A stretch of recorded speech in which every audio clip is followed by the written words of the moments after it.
మళ్ళా పేక ఆటకు పోతాడు. మధ్యాహ్నం అయితే పేక ఆటకు పోతా. ఆడొక 2 గంటలు ఆడితే మైండ్ స్టిమ్యులేట్ అవుతుంది, హ్యాపీగా వచ్చి నిద్రపోతాను. What a wonderful life.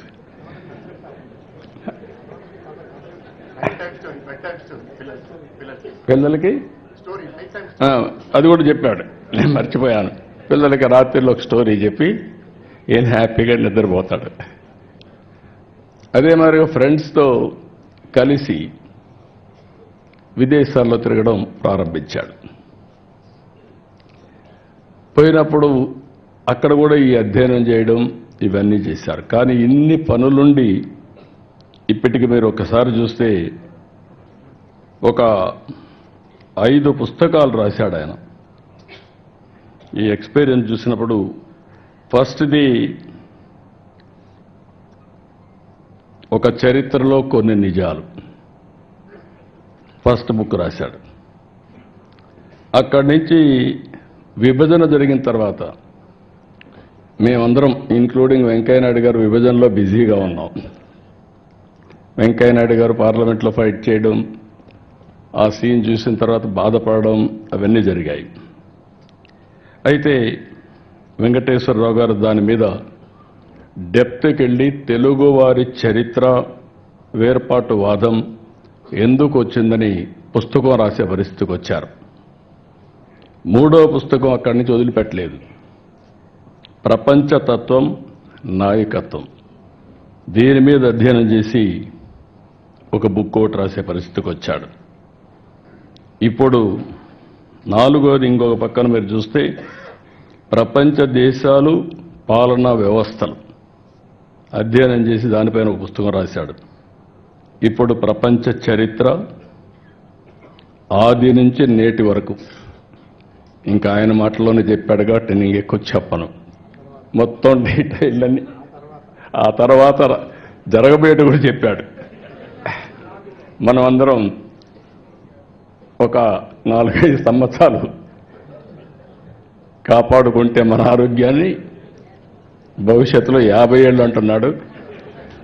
కానీ ఒక్కసారి ఇన్నోవేషన్ వస్తే 50 ఏళ్ళతో ఆగదు. కొంతమంది మీరు లేనిపోయిన ఆలోచనలు ఇచ్చారు. శాశ్వతంగా ఎందుకు బతకూడదని. God only knows. కానీ చరిత్ర కూడా మనం ఒకసారి చూస్తే ఇవన్నీ ఒక ఎత్తు అయితే ఈరోజు అగ్రదేశాలు, అన్ని దేశాలు కూడా సఫర్ అయ్యే పరిస్థితి వస్తున్నాయి. జనాభా లేదు, ఏఐ ఉంది, లేకపోతే టెక్నాలజీ ఉంది, దాన్ని ఆపరేట్ చేసే మనుషులు కూడా లేని పరిస్థితి వస్తుంది. యూరోప్ కానీ, చైనా కానీ, అదే మరిగా మీరు చూస్తే చాలా దేశాల్లో, జపాన్ కానీ, అన్ని దేశాల్లో ఏజింగ్ ప్రాబ్లం అనేది బిగ్గెస్ట్ ప్రాబ్లంగా తయారయ్యే పరిస్థితి వచ్చింది. మనం అందరం అదృష్టవంతులం. భారతదేశం వరకు ఈరోజు ఎగ్జామ్ట్ చేసే వచ్చింది. ఏదైతే ఐఎమ్ వెరీ ప్రౌడ్, నేను ముందుకు కూడా చెప్పాను. ఒకసారి నిర్మలా సీతారామన్ గారు చూసినప్పుడు ఆవిడ యొక్క ప్రస్థానం, వెంకటేశ్వరరావు గారు చరిత్ర రాస్తున్నారు, పక్కనుండే నిర్మలా సీతారామన్ గారు చరిత్ర సృష్టించడానికి శ్రీకారం చుట్టారు. ఇది ఒకసారి మనం చూసినప్పుడు, వారి ప్రస్తావాన్ని చూసినప్పుడు, ప్రయాణం చూసినప్పుడు నాకు అనిపిస్తుంది, నేను ఎప్పుడూ చెప్పేవాడిని, మగవాళ్ళ కంటే మహిళలు బాగా సమర్థవంతంగా పనిచేస్తారని. మా వెంకటేశ్వర గారు చాట్ జీపీటీ కొట్టి ఆయన పుస్తకం ఏ విధంగా ఉంది రేటింగ్, అది వాస్తవం. మీరు కూడా చాట్ జీపీటీ కొడితే మగవాళ్ళు ఇంటెలిజెంటా, ఆడవాళ్ళు ఇంటెలిజెంటా అని కొడితే ఆడవాళ్ళు ఇంటెలిజెంట్ అని వస్తుంది. దానికి కారణం మగవాళ్ళకి లెఫ్ట్ బ్రెయిన్ పనిచేస్తే ఆడవాళ్ళకి రైట్ బ్రెయిన్ పనిచేస్తుంది. ఇది there is a scientific evidence. నాకు డౌట్ వచ్చి మా ఆఫీసులో అడిగితే మా వాళ్ళు కూడా అదే చెప్పే పరిస్థితి వచ్చారు. ఇప్పుడు వారిని చూసిన తర్వాత, నిర్మలా సీతారామన్ గారిని చూసిన తర్వాత, మదురైలో సావిత్రి నారాయణ్ ఒక మన మారిగానే ఒక సాధారణ కుటుంబం.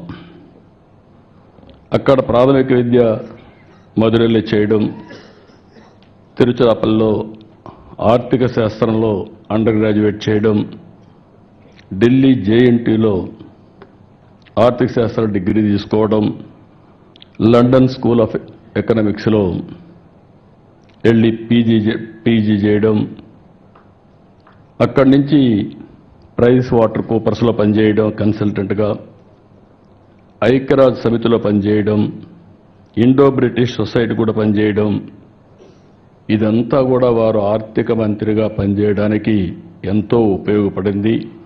ఆ ఎక్స్పీరియన్స్ కానీ ఆ ఎక్స్పోజర్ కానీ ఈ దేశ అభివృద్ధికి ఈరోజు ఉపయోగపడతా ఉంది.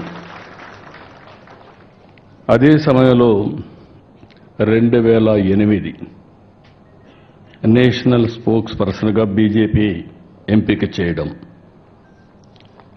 అక్కడి నుంచి మనం చూస్తే మోడీ గారి యొక్క విశిష్టత, రైట్ పర్సన్ని సెలెక్ట్ చేయడంలో నిర్మలా సీతారామన్ గారిని 2014లో పికప్ చేశారు. నాకు కూడా చాలా సంతోషం. 2014లో మొదటిసారి వారి ప్రస్థానం రాజకీయంగా ఎంపీ అయింది. ఆంధ్రప్రదేశ్ నుంచి అయ్యారు రాజ్యసభలో. అక్కడి నుంచి ప్రారంభమైంది. ప్రారంభమైన తర్వాత ఫస్ట్ టైం అయితే కామర్స్ అండ్ ఇండస్ట్రీస్ మినిస్టర్గా పనిచేశారు. 10 ఏళ్ళు ఫస్ట్ టైం డిఫెన్స్ మినిస్టర్గా, మొట్టమొదటిసారి అనుకుంటే ఇది కూడా రక్షణ మంత్రిగా పనిచేయడం, మహిళ పనిచేయడం ఫస్ట్ ఆఫ్ ఇట్స్ కైండ్. అక్కడి నుంచి 19లో కేంద్ర మంత్రిగా ఫైనాన్స్ ఛార్జ్ తీసుకున్నారు. అంటే 145 కోట్ల మందిని సమర్థవంతంగా నడిపించడంలో, అందరి జీవితాల్లో వెలుగు రావడంలో నరేంద్ర మోడీ గారు ఏ ఆశయాలైతే పెట్టుకున్నారో ఆ ఆశయాల్ని అమలు చేసే దాంట్లో ఒక డిసిప్లిన్గా ముందుకు పోతున్నారు.